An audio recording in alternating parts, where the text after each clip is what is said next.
ওরে বাপরে! এর মধ্যে আবার ধোঁয়া ধোঁয়া কি উঠছে? আরে আরে আরে ছেড়ে দিল, ওরে মা কি ভয়! এত জোরে উঠলো, আরে পড়ে যাবো নাকি এবারে? যা, এদিক ওদিক হেলছে কেন এত? ই বাবা, ঘরগুলো এত ছোট লাগছে!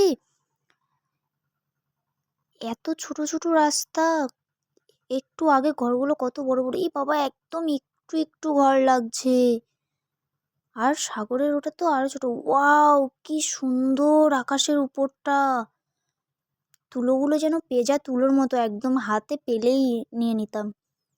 গাইস, এরকম একটা ফিলিংস আমার এখান থেকে ১ বছর আগে হয়েছিল, যখন আমি যাচ্ছিলাম ফ্লাইটে করে আন্দামান। ফার্স্ট টাইম ফ্লাইটে উঠলে যা হয় আর কি। ফ্লাইটটা ছিল ইন্ডিগো, ওই দেখো ওখানে গো লেখাই আছে। তো দারুণ একটা ভিউজ ছিল, জাস্ট অসাধারণ লাগছে এখানে, দেখতে পাচ্ছ গাইস? তো